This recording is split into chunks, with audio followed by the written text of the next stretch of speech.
Shalom saudara-saudara yang kekasih di dalam Tuhan. Pada saat ini kita akan mempelajari tentang firman Tuhan.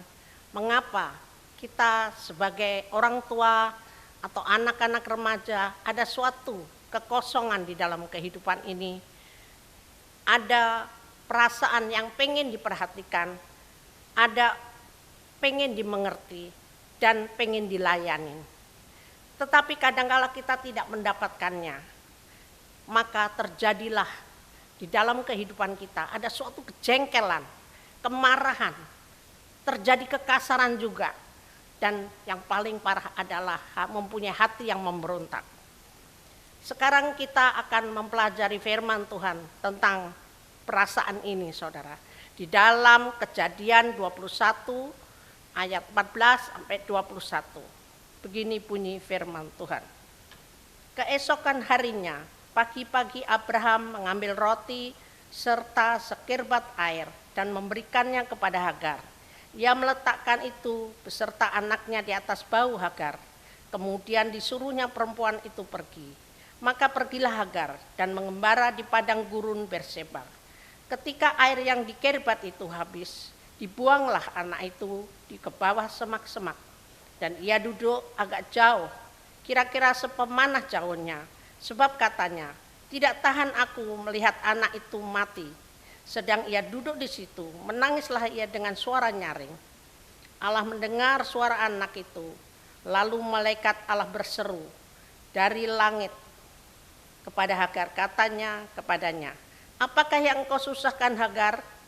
Janganlah takut, sebab Allah telah mendengar suara anak itu dari tempat ia terbaring.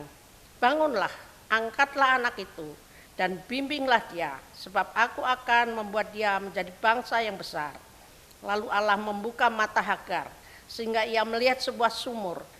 Ia pergi mengisi kirbatnya dengan air, kemudian diberikannya anak itu minum. Allah memberkati anak itu, sehingga ia bertambah besar. Ia menetap di padang gurun dan menjadi seorang pemanah. Maka tinggallah ia di padang gurun Paran. Ibunya mengambil seorang istri baginya dari tanah Mesir. Saudara-saudara yang kekasih di dalam Tuhan, kita mengerti kejadian firman Tuhan ini. Waktu Hagar hamil dan Sarah pada saat itu belum mempunyai anak.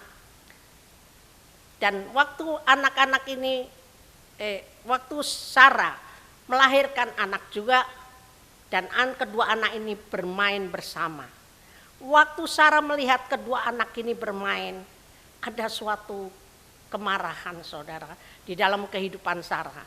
Dia pengen mengusir daripada Hagar ini dan anaknya, supaya dia tidak mendapat warisan di dalam kehidupan Sarah ini. Saudara-saudara yang kekasih di dalam Tuhan, maka Hagar dan Ismail harus keluar dari rumah, daripada rumahnya Abraham. Itu sebetulnya ada suatu penolakan di dalam kehidupan Hagar maupun Ismail. Waktu dia mengembara di padang gurun Berseba, sekarang Yaman, mereka kehabisan air. Maka mamanya Hagar ini tak tahan melihat anaknya menangis karena kehausan. Maka anak ini diletakkan di dekat semak-semak dan dia pergi agak jauh. Dia tidak mau melihat kalau anaknya mati karena kehausan. Maka dia menangis dan Ismail pun menangis, saudara. Di dalam hal ini pun Ismail maupun Hagar juga merasa ada suatu penolakan. Lebih-lebih Ismail merasa ditolak. Ternyata Ismail tidak hanya 2 kali saja ditolak, saudara. Ternyata waktu Abraham meninggal, Ismail tidak mendapat warisan dari Abraham. Ini adalah suatu penolakan yang ketiga kalinya. Tetapi sekarang apa hubungannya dengan kehidupan kita, saudara-saudara? Kuncinya adalah suatu penolakan di dalam kehidupan pribadi, lepas pribadi daripada anak-anak Tuhan.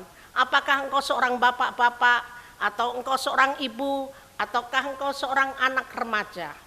ada suatu penolakan yang tidak engkau sadarin di dalam kehidupan ini. Kadangkala orang tuamu menolak engkau. Maka akan saya kasih suatu contoh. Bagaimana anak kecil waktu nakal, saudara. Maka mamanya atau papahnya anak itu langsung ditaruh di kamar yang gelap. Kita tidak merasa, kita tidak tahu bahwa itu ada efek sampingan bagi anak ini, yaitu perasaan yang ditolak. Kita tidak mengerti. Pikir kita akan mendidik anak ini. Kadangkala juga saudara-saudara yang kekasih, waktu anak-anak kecil nakal, waktu itu orang tuanya lagi ada suatu konflik antara suami istri, maka anak ini kadangkala menjadi korban.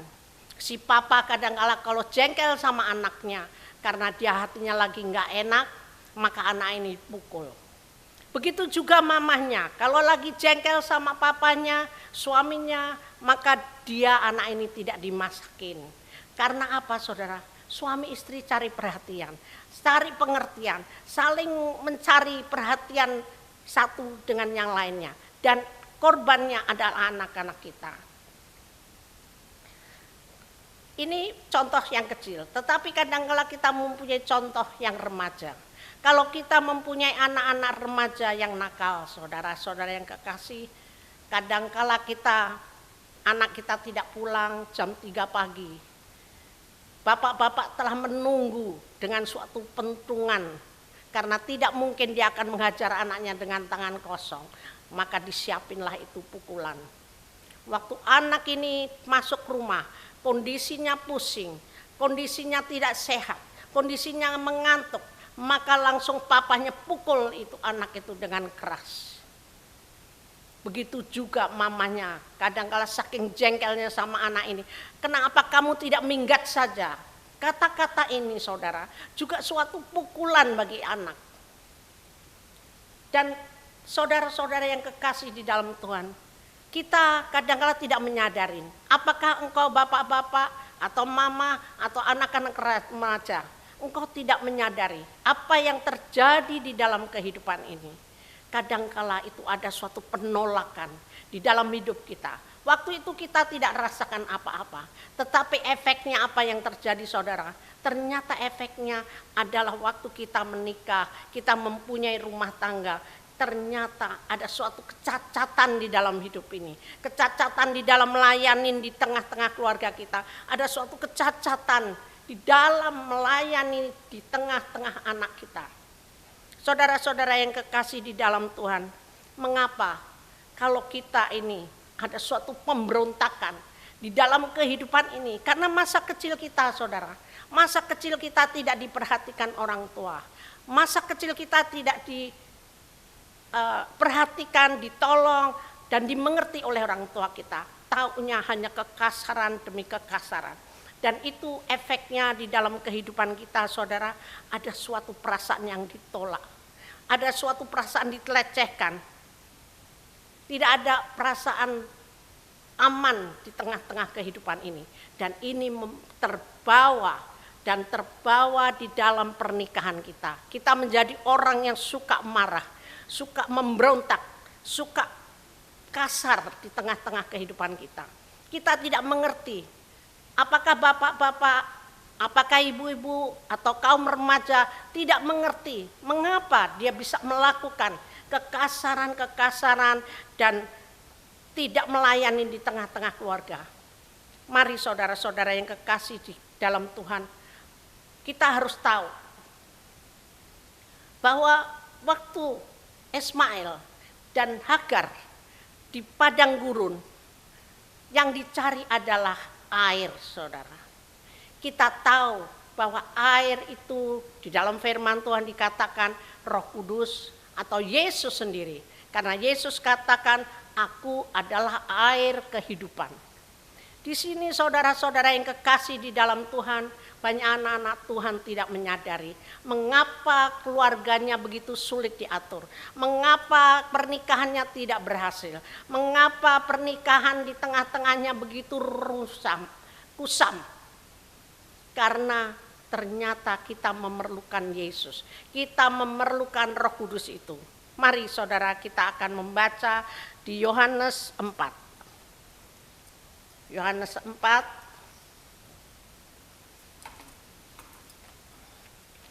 pasal yang ke-10.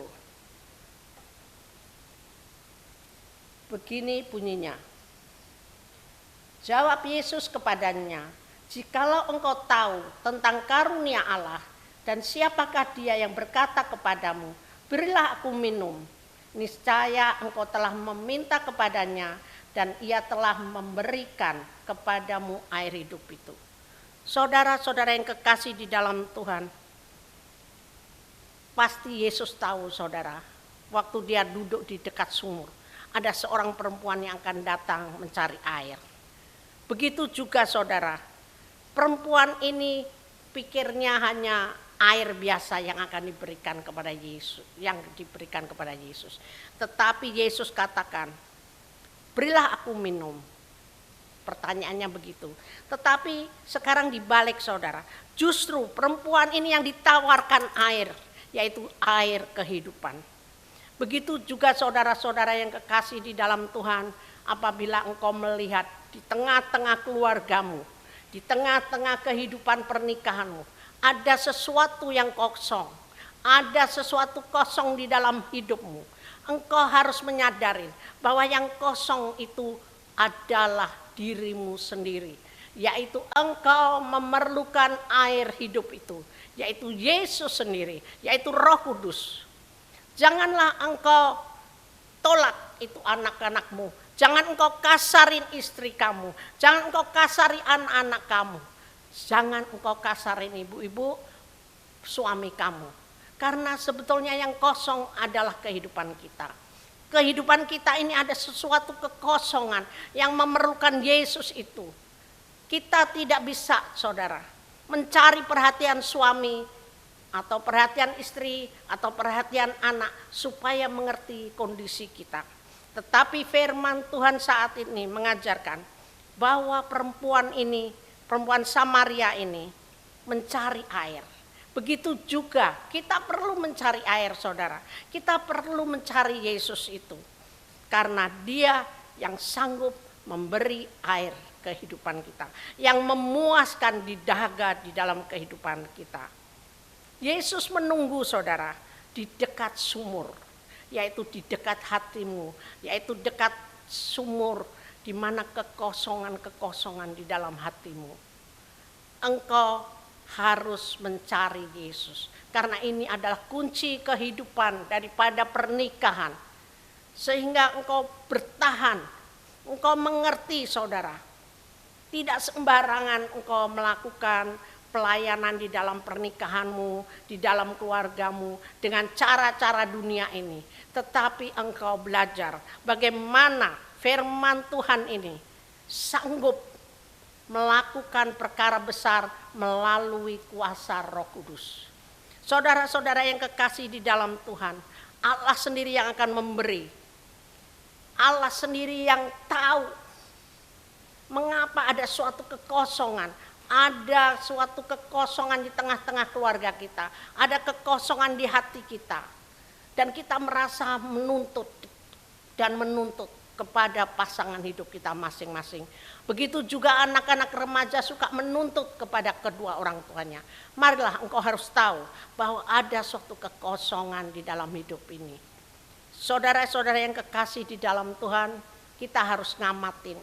Bagaimana suku Kedar, bagaimana suku Nabayot pada saat-saat ini. Ada suatu hati yang rindu cari kebenaran. Cari air kehidupan. Dia mencari firman Tuhan. Benarkah Allah itu ada? Ternyata Allah sendiri yang memberi. Allah sendiri yang datang. Jadi saudara-saudara yang kekasih di dalam Tuhan, janganlah kita kalah dengan suku Nabayot maupun suku Kedar ini, di mana Allah sendiri menemui secara pribadi. Maka terjadilah pertobatan massal di negeri ini, banyak pertobatan massal di dunia ini karena Yesus sendiri yang datang secara pribadi. Mereka tahu banyak orang yang haus akan firman Tuhan, haus akan kehidupan ini. Karena tidak ada jalan saudara kehidupan ini, tidak ada jalan yang bisa memenuhi kehidupan ini. Dan suku Kedar dan Nabayot ini, Allah sendiri yang menghampiri, Allah sendiri yang datang, maka mereka mengiring Yesus dengan setia. Dan dia lebih berani dari kita saudara untuk menyaksikan kasih Kristus ini. Karena kehausan daripada kehidupan mereka, mereka justru makin melayani Kristus. Tetapi mari kita akan baca juga di Yohanes 7 ayat 38. Yohanes 7 ayat 38. Begini bunyinya. Barang siapa percaya kepadaku, seperti yang dikatakan oleh kitab suci, dari dalam hatinya akan mengalir aliran-aliran air hidup. Saudara-saudara yang kekasih di dalam Tuhan, kita mengerti firman Tuhan ini. Kita harus percaya bahwa Yesus sendiri yang akan memberi air hidup ini di dalam kehidupan kita. Sehingga kita tidak menuntut kepada sekitar kita. Kita tidak menuntut kepada suami kita. Kita tidak menuntut kepada anak-anak kita maupun istri kita. Tetapi firman Tuhan katakan Allah sendiri yang akan memberi air hidup itu. Dan air hidup itu akan mengalir dan mengalir keluar. Apa artinya saudara? Kita penuh dengan kasih Allah itu. Kita penuh dengan Roh Kudus itu. Sehingga kita sanggup, kita mengerti melayani di tengah-tengah keluarga kita sendiri. Sehingga keluarlah berbuih-buih. Kasih Allah itu keluar dalam kehidupan kita. Kita melayani keluarga kita dengan baik. Kita melayani anak-anak kita dengan baik. Kita melayani suami dengan baik. Tuhan sendiri yang akan melakukan perkara yang luar biasa, di mana ada aliran-aliran air hidup yang memancar keluar di dalam kehidupan kita. Saudara-saudara yang kekasih di dalam Tuhan, biarlah kita mengerti. Kembali lagi, biarlah saudara mengerti. Apabila ada sesuatu, tadi firman Tuhan katakan, engkau menuntut, engkau mencari perhatian, engkau memarah, engkau memberontak seperti keledai liar. Maka saudara-saudara yang kekasih di dalam Tuhan, biarlah kita menyadari bahwa ternyata di dalam hidup ini, kekosongan di dalam hidup ini, perlu Yesus yang sanggup memberi air, yang sanggup memberi Roh Kudus itu di dalam kehidupan kita. Sehingga kita sanggup saudara, kita sanggup melakukan sesuatu yang ajaib di tengah-tengah keluarga kita, melayani dengan kekuatan Allah sendiri, melayani dengan sukacita, melayani keluarga kita dengan baik. Dikatakan di sini air itu membual di dalam hidup kita. Yang dilayani tidak hanya di dalam tengah-tengah keluarga kita, tetapi sampai mengalir keluar. Pelayanan kita sampai keluar kepada saudara-saudara yang lain. Karena banyak orang yang memerlukan kasih anugerah Allah. Memerlukan daripada pertolongan Allah. Kalau engkau penuh dengan Roh Kudus. Kalau engkau penuh kasih anugerah Allah. Kalau engkau penuh kemurahan Allah. Maka keluarlah dari hidupmu. Dan engkau sebagai pelayan-pelayan yang setia dan mengasihi di dalam Kristus Yesus. Amin. Tuhan berkati. Saudara, kita akan berdoa bagi keluarga-keluarga yang ada suatu kekosongan di dalam hidup ini. Biarlah pada sore hari ini atau saat ini saudara mengerti dan tahu bahwa yang salah bukan keluarga kita, tetapi yang salah adalah hidup kita. Bahwa ada suatu hal yang kosong. Kita memerlukan Yesus pada saat ini. Mari kita berdoa. Allah yang baik, Allah yang luar biasa, Allah yang kami sembah adalah Allah yang hidup dan berkuasa. Pada saat ini Tuhan, kami memohon belas kasihan daripada-Mu ya Allah ya Tuhanku. Engkau melihat Tuhan, daripada anak-anak Tuhan. Pada saat ini Tuhan, kami memerlukan kasih anugerah-Mu. Kami memerlukan Roh Kudus-Mu Tuhan. di mana anak-anak banyak yang tidak teratur di dalam keluarga kami masing-masing. Tuhan, ada suatu kecacatan di dalam kami hidup, ada suatu kecacatan di tengah-tengah keluarga kami.